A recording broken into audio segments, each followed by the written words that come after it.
Ada hal-hal di dunia ini yang tak bisa dijelaskan hanya dengan logika, suara-suara yang terdengar, padahal tak ada siapa-siapa, jejak langkah yang muncul, atau ada satu kaki pun yang berjalan.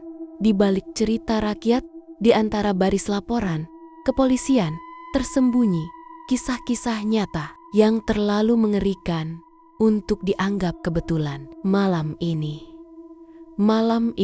kita akan membuka satu lembar baru dari arsip kegelapan. Selamat datang di Titik Hitam. Di sini, kita tidak hanya bercerita, tapi menyelidiki apa yang bersembunyi di antara terang dan gelap. Bersiaplah, karena yang akan kamu dengar mungkin akan menghantuimu lebih lama dari yang kamu kira.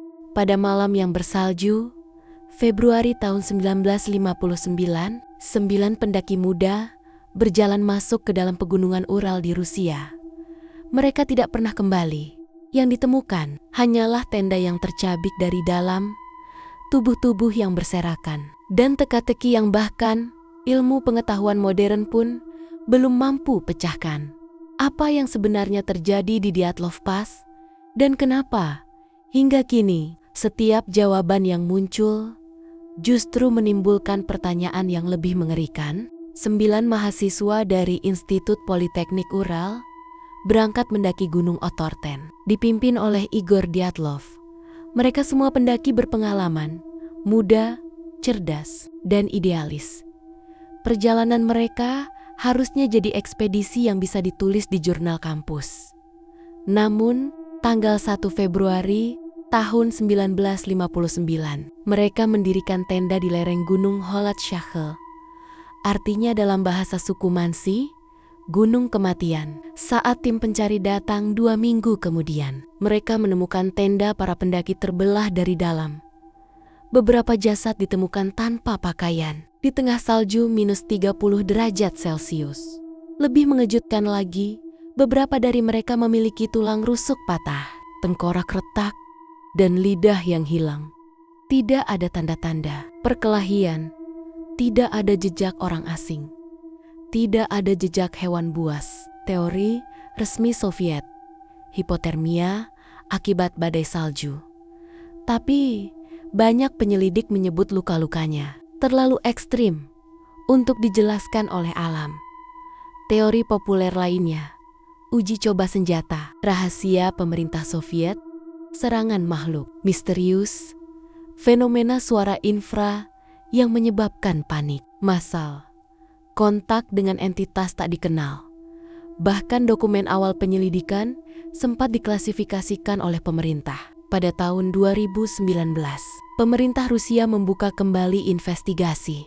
Dan meski mereka kembali menyalahkan longsoran salju sebagai penyebab, banyak pakar independen tetap tidak percaya tidak ada longsoran yang bisa membelah tenda dari dalam.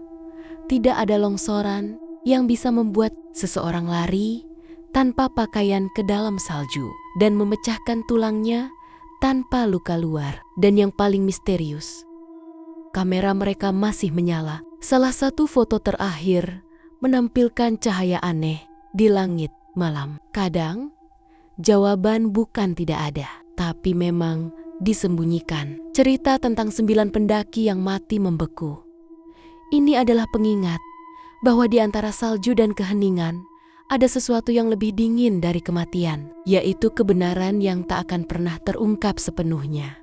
Sampai hari ini, siapapun yang melewati Dyatlov Pass masih bisa mendengar bisikan angin malam atau jejak kaki di salju yang tidak pernah menuju kembali ke tenda. Kita mungkin tak akan pernah tahu apa yang sebenarnya terjadi, tapi satu hal yang pasti, beberapa misteri memang tidak diciptakan untuk dipecahkan, hanya untuk diingat dan dijadikan peringatan bahwa dunia ini lebih luas dan lebih gelap dari yang kita bayangkan. Jika kamu punya teori, pendapat, atau pernah mengalami hal serupa, tulis di kolom komentar. Jangan lupa untuk like video ini jika kamu suka dengan konten seperti ini, dan subscribe agar kamu tidak ketinggalan misteri berikutnya. Karena di Titik Hitam, kami tidak hanya menceritakan horor, kami menyelaminya.